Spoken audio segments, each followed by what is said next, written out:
బేబీజీ అమరావతి వెంచర్లో freedom from registration charges జనవరి 26 వరకు మాత్రమే. కాల్ 04069032244. అమరావతి పైన ఆంధ్రప్రదేశ్ ప్రభుత్వం ఒక పెద్ద షాక్ ఇచ్చింది. ఇప్పటివరకు 55,000 ఎకరాల మాస్టర్ ప్లాన్ రాజధాని నగరం అనుకున్నారు. ఫేజ్ 2లో ఒక 20,000 ఎకరాలకు సంబంధించి ఆల్రెడీ డెవలప్మెంట్కి సంబంధించిన ప్రపోజల్ కూడా వచ్చింది. ఇప్పుడు మొత్తం కలిపి దాదాపుగా 2,30,000 ఎకరాల్లో మాస్టర్ ప్లాన్ రెడీ చేయడానికి రాష్ట్ర ప్రభుత్వం సన్నాహాలు చేస్తుంది. దీనిపైన కొంత ఇన్ఫర్మేషన్ బయటకు వచ్చింది. దాదాపుగా ఇది కన్ఫర్మ్ అయిపోయినట్టు తెలుస్తుంది. అంటే ఇప్పుడు ఉన్నటువంటి 55,000 ఎకరాలు కాకుండా మరొక 1,80,000 ఎకరాలని మాస్టర్ ప్లాన్ పరిధిలోకి తీసుకొచ్చే ప్రయత్నం జరుగుతుంది. అసలు ఏంటి, ఎందుకు ప్రభుత్వం ఈ నిర్ణయం తీసుకుంది అనే దాన్ని ఒకసారి విశ్లేషించేటువంటి ప్రయత్నం చేద్దాం. అమరావతి గురించి పదే పదే చర్చ జరుగుతున్న సందర్భంలో ఫేజ్ 2 ల్యాండ్ పూలింగ్ పైన మొన్ననే రాష్ట్ర ప్రభుత్వం ఈ నోటిఫికేషన్ రిలీజ్ చేసింది. దీని ప్రకారం ఏంటంటే మాస్టర్ ప్లాన్ తయారు చేయడం, ఇప్పుడు ఉన్నటువంటి మాస్టర్ ప్లాన్కి ఎక్స్టెన్షన్గా ఏవైతే ల్యాండ్ ఎక్విజిషన్ జరుగుతుందో ఆ 7 గ్రామాల్లో వాటికి సంబంధించినటువంటి 20,000 ఎకరాలు, 20,494 ఎకరాల భూముల్లో ఇందులో పల్నాడు జిల్లా నుంచి 4, గుంటూరు జిల్లా నుంచి 3 గ్రామాలు ఉన్నాయి. 2 చూస్తే మండలాల వారీగా చూస్తే 2 మండలాల్లో మాత్రమే ఉన్నటువంటి వీటిని అలాట్ చేసి 6 నెలల్లో ప్రక్రియ మొత్తం పూర్తి చేయాలని చెప్పి రాష్ట్ర ప్రభుత్వం టార్గెట్ పెట్టుకుంది. కానీ ఇప్పుడు కొత్తగా వస్తున్నటువంటి సమాచారం ప్రకారం యాజ్ పర్ దిస్ మ్యాప్, ఈ మ్యాప్ను ఒకసారి మనం చూస్తే కనుక ఇందులో కొంత గ్లిచెస్ వస్తున్నటువంటి ఇది ఉంది. కానీ ఓవరాల్గా చూస్తే ఈ ఎల్లో లైన్గా కనిపిస్తున్నది అంతా కూడా ఔటర్ రింగ్ రోడ్డు పరిధి, ఇక్కడ రెడ్ లైన్ కనిపిస్తున్నంతా కూడా ఇన్నర్ రింగ్ రోడ్డు పరిధి. ఈ మొత్తం అంతా కూడా ఇది ఇప్పుడు మాస్టర్ ప్లాన్ ఉన్నది, ఇది వెస్ట్ బైపాస్ వదిలేసేయండి. ఇప్పుడు ల్యాండ్ ఎక్విజిషన్ జరుగుతూ ఫేజ్ 2లో చేయబోతున్నటువంటి ప్రణాళిక ఇది. ఇప్పుడు ఒకసారి మీరు గమనించి చూస్తే ఇదే మ్యాప్ని మనం ఇంకొక పద్ధతిలో చూస్తే కనుక ఇది టోటల్గా పిక్చర్ అనమాట. ఇది మొత్తం ఔటర్ రింగ్ రోడ్డుని ఒక సరిహద్దుగా, కృష్ణానదిని మరొక సరిహద్దుగా, అలానే తూర్పు వైపున నేషనల్ హైవేని మరొక సరిహద్దుగా పెట్టుకుని రాష్ట్ర ప్రభుత్వం ప్రణాళికను సిద్ధం చేస్తుంది. అంటే ఇటువైపు చూస్తే నేషనల్ హైవే 16 నంబర్ జాతీయ రహదారి, ఇటువైపు చూస్తేనేమో ఔటర్ రింగ్ రోడ్డు, ఇటువైపు చూస్తే కృష్ణానది. ఈ పరిధిలో ఉన్నటువంటి ఈ ట్రయాంగిల్ షేప్ మొత్తాన్ని కూడా నగరంగా అభివృద్ధి చేసే దిశగా అడుగులు వేయబోతోంది రాష్ట్ర ప్రభుత్వం. సో దీనికి సంబంధించే ఇప్పుడు ఆసక్తికరమైనటువంటి చర్చ నడుస్తుంది. దీనిపైన ఆల్మోస్ట్ డెసిషన్ తీసుకున్నట్టుగా తెలుస్తుంది. ఈ విధంగా ఉండేటువంటి అవకాశం ఉంటుంది. అటు గుంటూరు, ఇటు విజయవాడ నగరం ఈ పరిధిలో చూస్తే కనుక ఇక్కడ ఔటర్ రింగ్ రోడ్తో కనెక్ట్ అవుతుంది. ఇటు పక్కన ఉన్నది గుంటూరు నగరంగా ఉంటుంది, అటు పక్కన ఉన్నది విజయవాడ నగరంగా ఉంటుంది.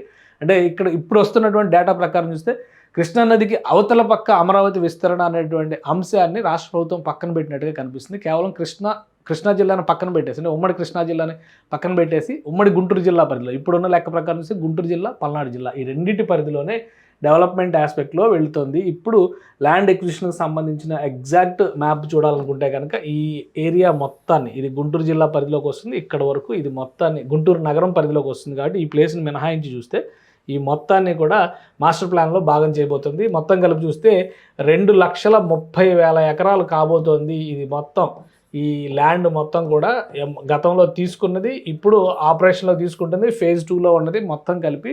దీనికి సంబంధించినటువంటి సమగ్ర సమాచారాన్ని ఒకసారి మనం విశ్లేషించేటువంటి ప్రయత్నం చేద్దాం. ఒకసారి ఎందుకు రాష్ట్ర ప్రభుత్వం ఇంత సీరియస్ డెసిషన్ తీసుకోవాలని చెప్పని భావిస్తుంది, అది కూడా విశ్లేషించే ప్రయత్నం చేద్దాం.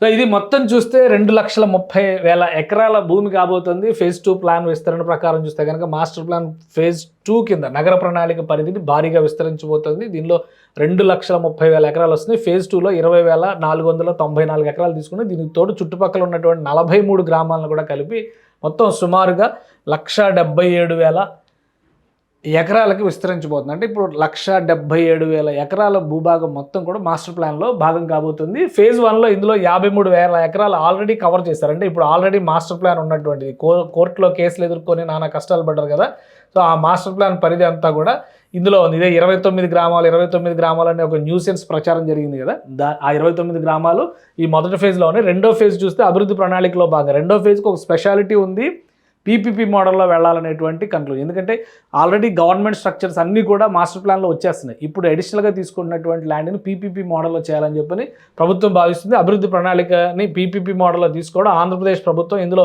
ఫెసిలిటేటర్, రెగ్యులేటర్గా మాత్రమే వ్యవహరిస్తుంది. ప్రణాళిక, ఫైనాన్సింగ్, ఇతర కార్యక్రమాల అమలు మొత్తం కూడా ప్రైవేట్ భాగస్వామ్యంతో. అంటే ఇప్పటివరకు చాలామంది రియల్ ఎస్టేట్ డౌన్ అయింది, అక్కడ యాక్టివిటీ లేదు అని అభిప్రాయపడుతున్నారు. చాలా సంస్థలు, ప్రైవేట్ సంస్థలు ఇక్కడ ఎంటర్ కావడానికి అవకాశం ఉంది. ఎల్పిఎస్ లేఅవుట్ల డెవలప్మెంట్ దగ్గర నుంచి ఇళ్ల అభివృద్ధి దగ్గర నుంచి వివిధ సంస్థలు కార్యాలయాలకి ఇచ్చేటువంటి భూములు అనేక రకాలుగా వస్తాయి. ప్లస్ రోడ్ స్ట్రక్చర్ మొత్తాన్ని కూడా గ్రిడ్ రోడ్ స్ట్రక్చర్గా మార్చేటువంటి అవకాశం ఉంటుంది. సో దీనికి అంతా కూడా ఈ మాస్టర్ ప్లాన్ ఏ విధంగా చేయబోతారు, ల్యాండ్ ఎక్విజిషన్ చేసుకోవడం ద్వారా మొత్తం తీసుకుంటారా, లేదంటే ప్రణాళికను విస్తరిస్తూ ఉన్నటువంటి ఆల్రెడీ రెసిడెన్షియల్ ఏరియాస్ ఉన్నటువంటిని యథావిధిగా కొనసాగిస్తూ ప్రణాళికలో భాగంగా విస్తరణలు ఇవన్నీ జరుగుతాయి అనేది ఇంకా క్లారిటీ రావడానికి సమయం పడుతుంది.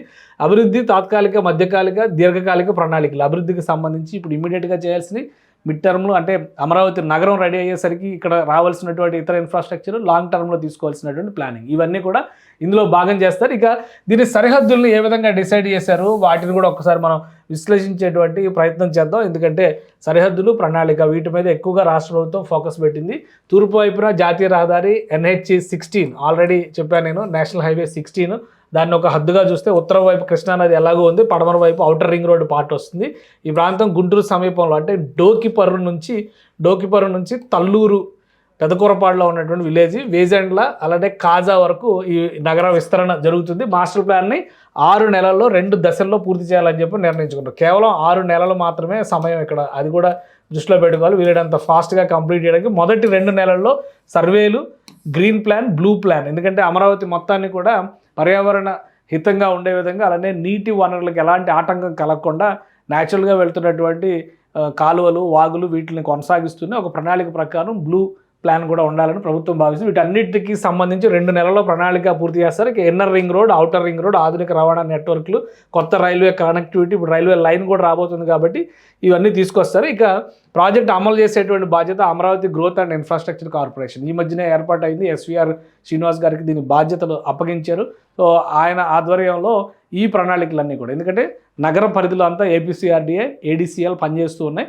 ఇప్పుడు నగర విస్తరణ ప్రణాళికలో వీళ్ళకి ఇచ్చినటువంటి టాస్క్ కూడా అన్ని స్పెషల్ పర్పస్ వెహికల్ కింద ఉండే ఇన్నర్ రింగ్ రోడ్ నిర్మాణ ప్రణాళిక, అలానే ఐకానిక్ బ్రిడ్జ్ నిర్మాణం, నీరుకొండ దగ్గర NTR స్టాట్యూ నిర్మాణం, మరోవైపు international airport, Amaravati international airport ఏర్పాటు, స్మార్ట్ ఇండస్ట్రీస్కి సంబంధించినటువంటి ప్రణాళిక, స్పోర్ట్స్ సిటీ విస్తరణకు సంబంధించినటువంటి ప్రణాళిక ఇవన్నీ కూడా అందులో ఉన్నాయి. ఇంకా ఫర్దర్గా గవర్నమెంట్ ఇచ్చేటువంటి ఏ టాస్క్ అయినా కానీ చేయడానికి ఈ సంస్థ రెడీగా ఉండాలి కాబట్టి ఆ సంస్థ ద్వారా నిర్వహించేటువంటి అవకాశం ఉంది. మొత్తం 43 గ్రామాలు తీసుకునే అవకాశం ఉంది ఈ పరిధిలోకి. 29 గ్రామాలు గుంటూరు జిల్లాలో ఉన్నాయి, 14 గ్రామాలు పల్నాడు జిల్లాలో ఉన్నాయి. సో మొత్తం సమగ్ర స్వరూపం చూస్తే కనుక ఇక్కడ మనకు ఒక క్లియర్ పిక్చర్ వస్తుంది అమరావతి నిర్మాణానికి సంబంధించినటువంటి ప్రణాళిక. అంటే అమరావతి స్వరూపం మొత్తం కూడా ఈ విధంగా విస్తరించబోతున్నటువంటి అవకాశం కనిపిస్తుంది. పశ్చిమ ప్రాంతంలో మాత్రమే, వెస్ట్ అమరావతి ప్రాంతం అంతా కూడా ఇప్పుడు తీసుకుంటున్నటువంటి భూభాగాలు ఇక్కడ వరకు మాత్రమే పరిమితమైనవి. వీటన్నిటిని ఇట్లా విస్తరించుకుంటూ ఇక్కడ కాజా వరకు, ఈ ఏరియాలో కాజా ఉంటుంది, ఇక్కడ వరకు తీసుకొస్తారనమాట. ఇంక ఇటు పక్కన కూడా భవిష్యత్తులో రావచ్చు, ఎందుకంటే తెనాలి దాకా కనెక్ట్ అయ్యేటువంటి అవకాశం ఉంటుంది. ప్రస్తుతం ఇది phase 2 కింద మనం చూస్తే, ఇది phase 3 కింద అయ్యేటువంటి అవకాశం ఉంటుంది. ఒక బిగ్ బ్లో కింద మనం చూడాలి. రాష్ట్ర ప్రభుత్వం తీసుకున్నటువంటి 1,77,000 ఎకరాల పరిధికి అమరావతి నగర స్వరూపాన్ని విస్తరించబోతుంది. అంటే ఇది కేవలం ఏదో ల్యాండ్ ఎక్విజిషనో మరొకటో జరుగుతుంది కాదు, ఒక పట్టణ ప్రణాళికని అమలు చేసేటువంటి వ్యూహంలో భాగంగా కూడా రాష్ట్ర ప్రభుత్వం తీసుకోవచ్చు. సో విధి విధానాలన్నీ కూడా బయటకు వచ్చినాక మరింత క్లారిటీ వస్తుంది. కానీ మెగా అమరావతి నిర్మాణానికి మాత్రం రాష్ట్ర ప్రభుత్వం ప్రణాళికను సిద్ధం చేసినట్టే కనిపిస్తుంది.